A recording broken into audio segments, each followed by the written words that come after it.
కట్టకులేక చూసామయ్యా పనులేక ప్రజల కోసమే రాత్రి పగలు చేశాడయ్యా కక్షతోటి సన్నెట్టు వేస్తే తల్లి బిడ్డ తల్లడిల్లారయ్యా దేవుడా నువ్వే దిక్కనుకోని నీ పైన భారాన్ని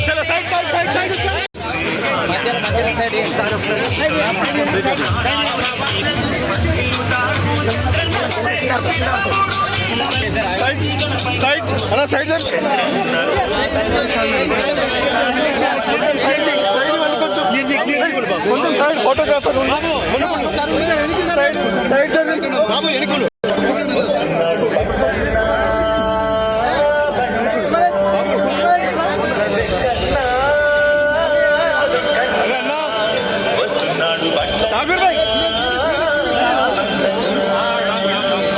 చీకటి రోజులు గుర్తుకొస్తేనే గుండె మల్ల తగులుతున్నది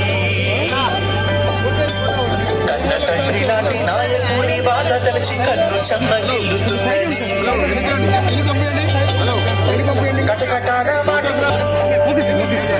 మా బాబు క్షేమంగా తిరిగి రావాలన్న మొక్కు ఇప్పుడు తీరుతున్నది. ఇది దైవ సంకల్ప యాత్ర 5వ రోజు ఫిబ్రవరి పట్టణం రావడం జరిగింది. ఈ నెల 23 యువ నాయకులు శ్రీ నారా లోకేష్ గారి జన్మదిన రోజు ఫిబ్రవరిలో ఘనంగా జరగడం జరిగింది. రాములు గౌడ్ గారు వారి ఆధ్వర్యంలో కేక్ కట్ చేయడం సంతోషం. ఇది యాత్ర దిగ్విజయంగా జరగాలని శ్రీవారి పాదాల దగ్గరికి వెళ్ళి దర్శనం చేసుకోవాలని సంకల్పంగా ముందుకు సాగుతున్నాను. ఇది రాజకీయ యాత్ర కాదు, ఇది కేవలం దైవ సంకల్పం, దేవుడి యాత్ర, దేవుడు మొక్కిది. దయచేసి మీరు రాజకీయ యాత్ర చూడద్దు. అభిమాన నాయకులు Lokesh Babu birthday cake cut చేయడం అదృష్టంగా భావిస్తున్నాను. ధన్యవాదాలు సార్. యాత్ర ఇంకెన్ని రోజులు కొనసాగుతుంది సార్?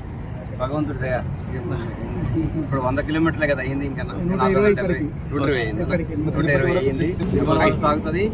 తిరుమల స్వామివారి పాదాల దాకా నా యాత్ర సాగుతుంది. ఇది నా మొక్కిది. ఏమి లేదు, దేవుడు మొక్కు తెచ్చుకుంటున్నా. Thank you. ఓకే.